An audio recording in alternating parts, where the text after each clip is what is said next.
Everybody listening to 91.5 WUML LOL. I'm DJ Emrob, or Maxwell Schultz, and once again we are joined with two wonderful comedians, Kevin H. Brady and Paul Kilmer. Thank you guys for joining us. Not a problem. Yeah. Thanks for having us. Absolutely. Start off real easy. How are you today? I'll start with Kevin. Sunshine and rainbows. It's another beautiful day here in, the North Shore of Massachusetts, hanging out in the wonderful metropolis of Burlington. If you haven't been, come on down and see us. We got a Fogo de Chao now. So, I mean, that's cool. Yeah. Cool thing. Yeah. I think you have the only remaining used book superstore. I was actually there yesterday. Oh, really? I'm not much of a reader. Went to public schools, but my wife is she's a big reader. She loves bookstores. I love hanging out in them. I think they're cool. I'd never been over there before, so cool place. Yeah, there used to be a chain, and I think that's the only one left. Yeah, I think they're I Googled because I wasn't sure the address, and I think there may be one more. But, okay. But yeah, no, it's a cool place. I enjoyed it. I'll probably be back over there at some point. Nice. Paul, how are you? I can't complain. I live in a town with a bowling alley in it, and that's really all you need to know about me. I also live in a town with a bowling alley, and it's not the same town. It isn't. Awesome. The only thing you need to know about me is I do sweet magic tricks for people, but I also make them laugh at the same time. Yes, you do. Yes, you do. It's great. I love your set. Thank you. We're here to talk about the Fun Day Before Monday showcase on March 20th, Sunday, March 20th at 8 p.m. With the two gentlemen that I'm doing with now, as well as Sam Rossi, Andrew McGinnis, Liam McGurk, Marlia Rose, and Troy Burdett, and myself hosting. I'm very excited for the show. It's a really fun and good group of comedians. And one of the things that I love doing with these showcases, or any of the shows that I've been putting together this year or end of last year, is I'm drawing comedians from like all over New England. So a lot of the time the comedians don't know each other prior to the show, or some of the comedians don't at least. So I'm curious, have you guys met before this interview? In person, no. I know Paul through a lot of we've been doing a lot of Zoom stuff. But yeah, we've never actually met at a show or anything like that. So that's gonna be cool to actually meet your friends from the internet. Yeah. I feel the same way about both of you. I've never met either one of you in person, which in is a good way. Yeah. Yes. Not in a I'm trying to avoid you way. Yeah. We just stay on the internet for that. Yeah. Just go off camera and off mic. No, I'm still here. I promise. Yeah. I'm still here, promise. I'm not playing video games. This isn't a work meeting. Yeah. I'll start off, I guess, or follow that up with one of the first questions I usually ask the comedians. How long have you guys been doing stand-up? We can start with Paul this time. I've been performing since I was 14, but I've been actually doing stand-up comedy for 3 years. I've been a magician for most of my career, and I kind of gravitated toward comedy because I tried to be really serious early in my career, and I just ended up making people laugh, so I just went with it. Very cool. So kind of falling into comedy by accident. Yeah, basically. That's cool. What about you, Kevin? Kind of a similar situation to Paul. I've been doing stuff with arts and entertainment for a long time. I started out doing community theater in central Massachusetts.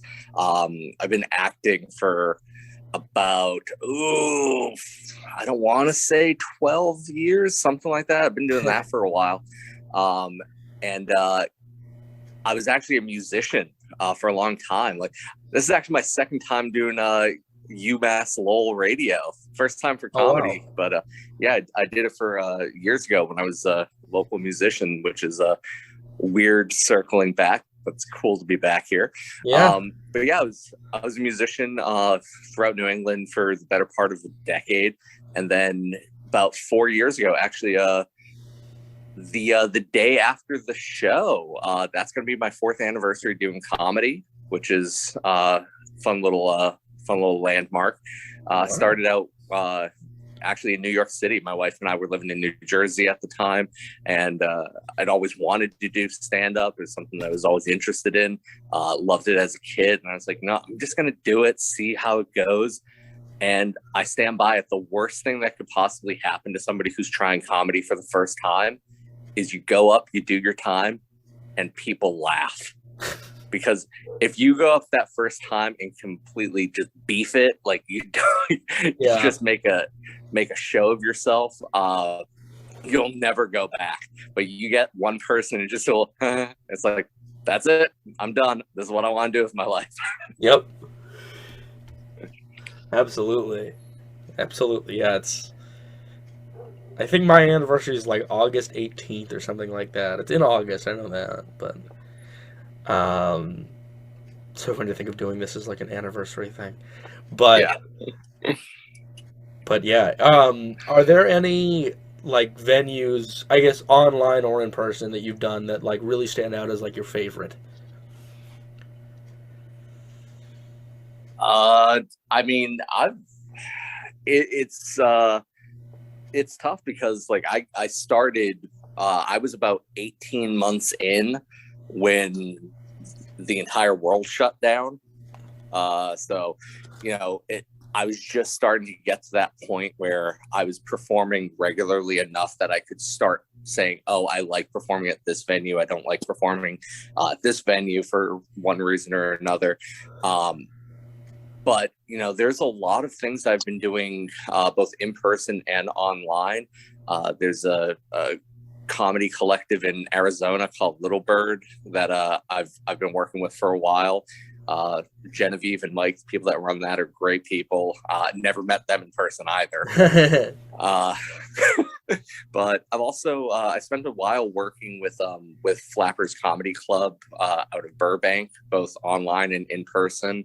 I did some stuff with them, like behind the scenes, helped run some online shows, online mics. I've been working with them for about 2 years, and I've only performed at the venue, the physical club, twice. So wow. It's one of those. It's a great resource, all this online stuff, that you get to be able to meet people and network with people that you might not otherwise have met. But it's also tough because you meet people that you really like, and it's like, hey, we should do a show together whenever one of us gets to the other coast. Yeah. Yeah, I did an online show a couple weeks ago, and I didn't know until it started that it was pulling comedians from all over the globe. So I think I was one of 2 people from North America. It was me, and there was a guy in Canada, and then there was like a guy from France, there was a guy from Tibet, there was a guy from Senegal, there was a woman from Egypt, I think. It was cool, but it's a whole new game trying to like play to a world stage. Yeah. I've experienced that too. Like I did, and Paul, I'm sure you've probably done this too, where you've met comedians that do live in foreign countries. They're not in America, and it's tough because you start to form those friendships, and it's all online. And I've some comedian friends in Europe, a couple in East Asia, and it's tough because you'll probably never actually run into them unless everyone becomes super famous, which that's what Zoom comedy is going to do for us, right? Oh yeah. What about you, Paul? What's your favorite venue? Honestly, any place that'll book a comedy magician. I'm not taking, after the pandemic happened, I did children's magic shows in woodland fields, barbecues, backyards, pool parties. I've also done. I was gonna start booking myself as Connecticut's premier field magician, um, because after the pandemic happened, people didn't necessarily want people coming into your house.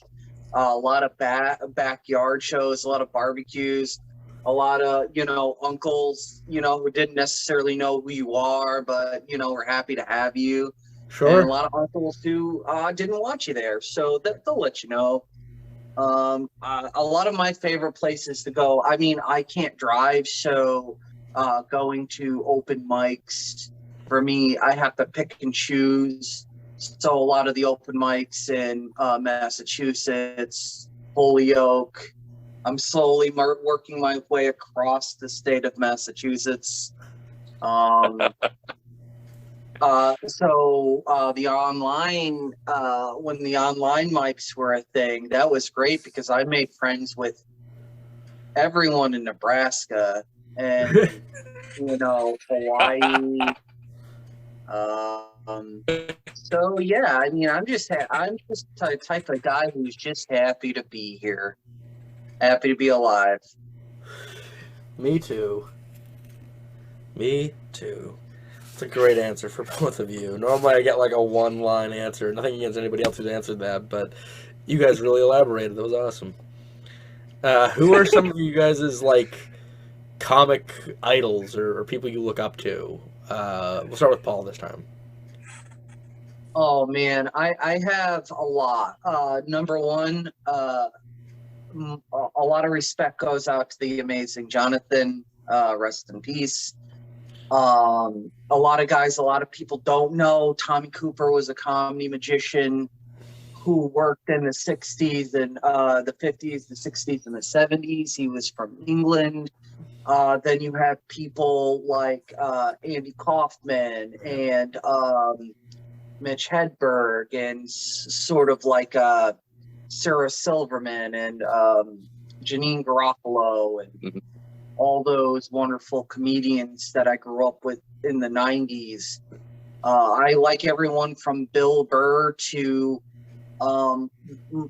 people in my local scene. To me, just meeting other comedians is really nice. I like to meet other comedians and other performers. So, but the people who really inspire me can be anything. I love 80s movies, and I'm kind of always like ripping them off for the magic portion of my act, and then sort of trying to write jokes around that. And let's not alienate the whole audience, but maybe it'll be funny. It'll make me laugh. I don't know about them. So, it's everybody likes to be harassed at a comedy show. That's why they're there. Kevin, what about you? Actually, I'm going to piggyback off Paul for a little bit. When I was younger, I would come home from school and I would be watching the Comedy Central presents half-hour specials, and The Amazing Jonathan was one of my favorite ones. It's one of those, I take a lot of inspiration from a lot of different areas, because like I do comedy. I was a musician for a while. Like I said, I act as well. So I like pick and choose, like Paul said, from different areas. But if I were pinpointing, specific things that really got me to think of comedy and performing as something that was an actual field that you could do, like I was watching Kids in the Hall when I was way too young to be watching the Kids in the Hall. And now I feel like I'm way too old to be admitting that I was too young to be watching Kids in the Hall. Yeah. But Phil Hartman was a huge inspiration for me as well. Both his, on SNL, but also with the Sims doing with Late Night before he went to the Late Show. But yeah, a lot of I took inspiration from a lot of places. But if I was pinpointing like one comic, I would probably say George Carlin, and not because of any one specific styles that he just had a way of working with English, with the language, and manipulating words in a way that conveyed complex feelings and got them very succinct. And it fascinated me, and it was something I always loved and really drove me to work on my own speaking skills, which is hilarious because I failed English a bunch of times in school, but to have such a love and appreciation for what people can do with words, yeah, that's 100% George. Hey, George Carlin is easily one of my biggest influences as well. Like I was listening to everything he had way too young. Like I heard like one George Carlin bit, and I told my uncle about it, and he made like burnt CDs of every album for me. Yeah, I had the bootlegs on cassette. Yep, I had some of them on cassette too. To show a little bit of that age.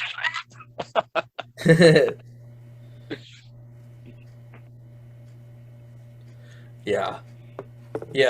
It's funny, and I had a hunch either one of you were going to say this, so I was prepared to ask this question. The number one answer for who are your influences on these interviews has far and away been Norm Macdonald. Mm. And I wonder if that's because he just died. I mean, Paul and I both said The Amazing Jonathan, and he just died, so maybe. That's true. But yeah. it is like almost every time I do these interviews, at least one comedian says, well, Norm Macdonald. Yeah.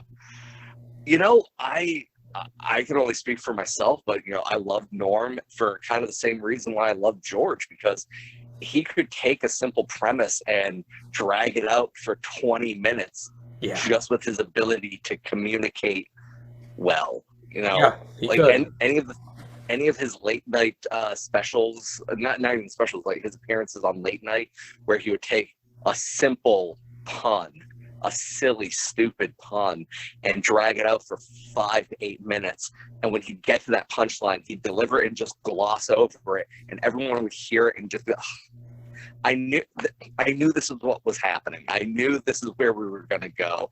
And you're mad at yourself for letting him take you on this epic journey to such a lame punchline. Yep. And you just have to laugh and respect him for it. Oh, for sure. Yeah. And I'm not knocking Norm Macdonald. I love him too. Yeah. It's just like, it's funny to me that he is like easily the number one answer. Like I expected it to be Richard Pryor or George Carlin or Mitch Hedberg or somebody, but it's Norm Macdonald almost every time. I think one of the things about Norm Macdonald, and a lot of people don't talk about this in comedy in general, is the tension that he could build with his audience. He was so good at building tension, and when he hits you with that punchline and you're like, oh, I sat there through that, but it just got you every time. His timing, you had his timing and his cadence, and you didn't know he was he wasn't a magician, but he was also a master of misdirection and entendre. Yeah. That was amazing, because he's one of those comedians who could go out and do a set and build a joke with no laughing, and right at the end he'd hit you, like he'd pull the rug out from under you, and then you're like, oh, you got me. Yeah. That's what I liked about him. Yeah I think Sarah Silverman's also really good at doing that.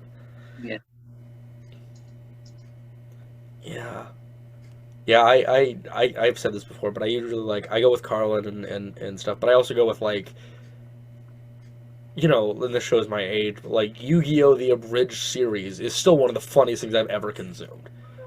I count that. I count the Don Hertzfeld cartoons. I count Whitest Kids You Know, like stuff like that.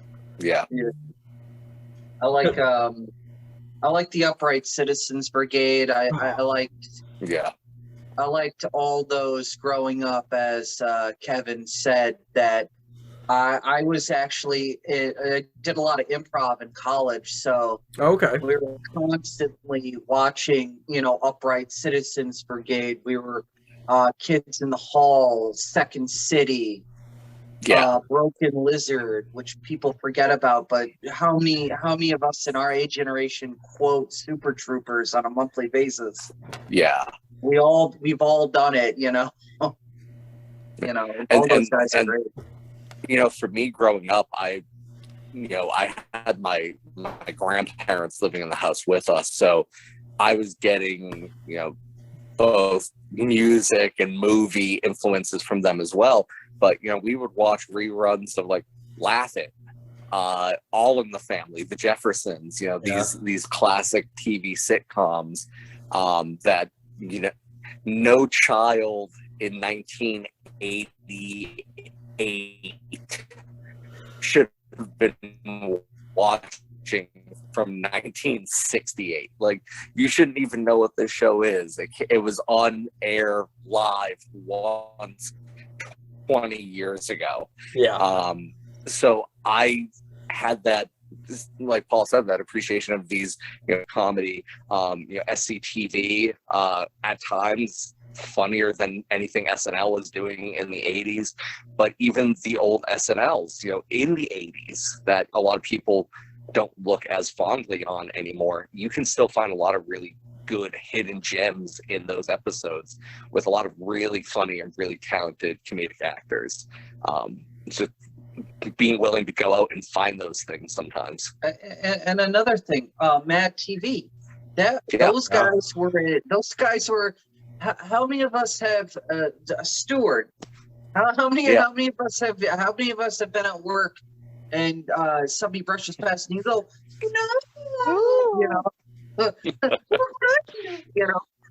I can do it. I know.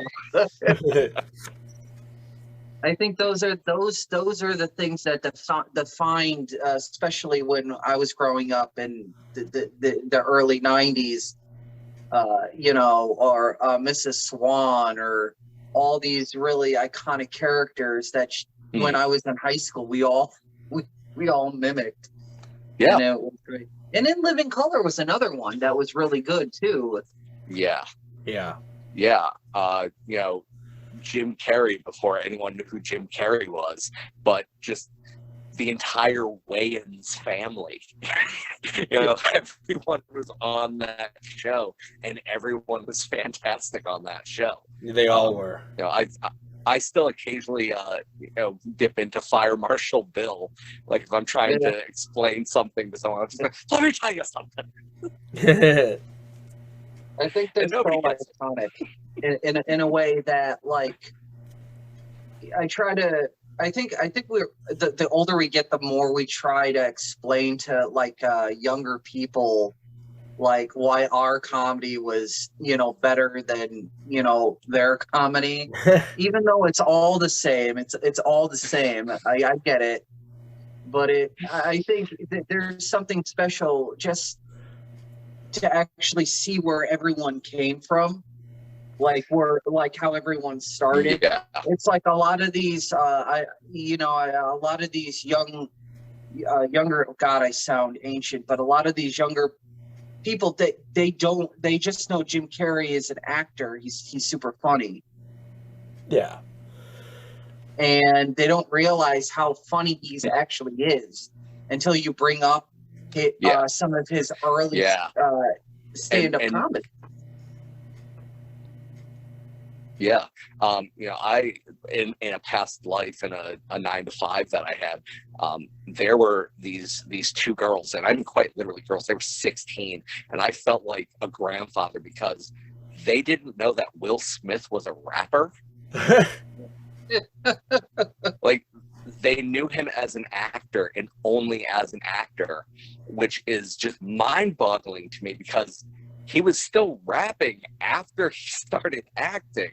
Yeah. And he wasn't even top billed in his own group. It was DJ Jazzy Jeff and the Fresh Prince. Yeah. Old man over here in Burlington. Phone call. Phone call, yeah. I hope it's important. Or not important. I hope it's what you want it to be. I assure you it's not. Fantastic. Yeah, I do want to plug that the show is March 20th, that Sunday, which should be the following Sunday after this is aired, at 8 p.m. And it is also available to stream if you are sick or you live too far away or something like that. You can stream 1, 2, 3, 4, these 7 wonderful comedians.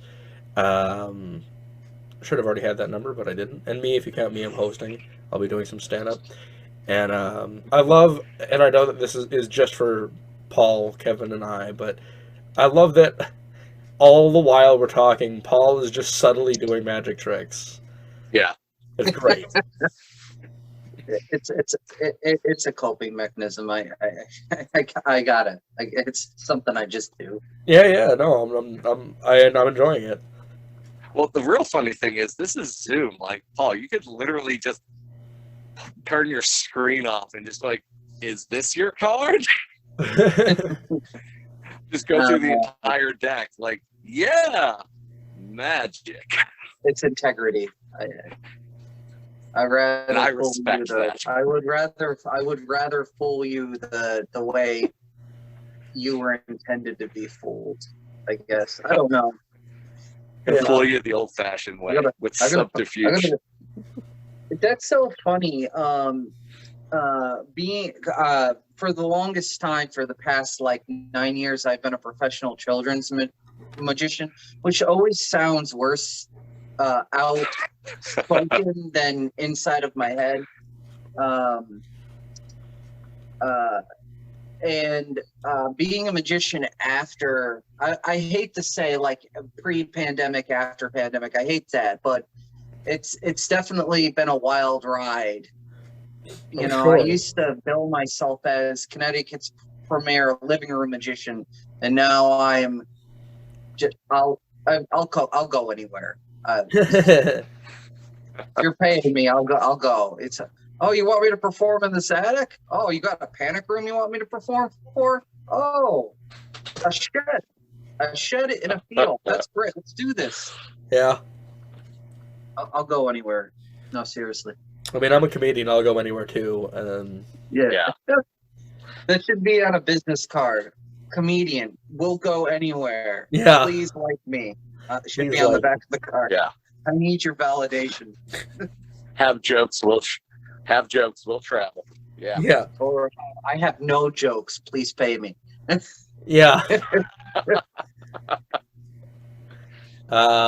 Which is funny. It sounds like some comedians I know.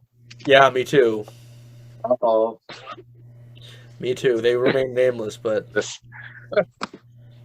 for those listening in radio land, I raised my hand. I'm calling myself out. I also saw Kevin raise his hand, so I will confirm that. Yeah, I'll be a second. Independent confirmation. That's how the scientific method works. Yes. For some people. Yeah. You told me not to go down that road, Maxwell. I did, but it's okay. I do want to wrap this up. So for a few reasons, so I can edit it, so Kevin can do his thing, so we can all do whatever we do next. But and so this doesn't take up too much of Chris's time when he airs this in a week and a half. But what social medias or whatever else's do you want to plug? You at Paul Kilmer. Well. Oh, sorry, Kevin. Go ahead. Oh, no. By all means, I defer to you, sir. Okay. No, mine is simple. It's at Paul Kilmer. You can find me on Facebook because I don't know how to use anything else. Right on. Well, you won't find me. You won't find me on Facebook, but you can find me on Twitter and Instagram at Kevin H. Brady. Make sure you remember the H because I caught a 72-hour ban because they thought I was impersonating a congressman from Texas. So that is a true story. That is not a joke. Oh man, it's Kevin H. Brady Paul Kilmer. I'm Maxwell Schultz. The show is Sunday, March 20th at 8 p.m. with Paul Kilmer, Kevin H. Brady, Troy Burdett, Marlia Rose, Liam McGurk, Andrew McGinnis, and Sam Rossi. I will be hosting at One Broadway Collaborative in Lawrence. Or for ticket information or how to stream it, you can go to onebroadway.org, a website domain I still can't believe the venue got. But thank you guys so much for doing this. Thanks for having Happy us. to be somewhere. Yeah. Well, have a great day, guys. Bye. Bye-bye.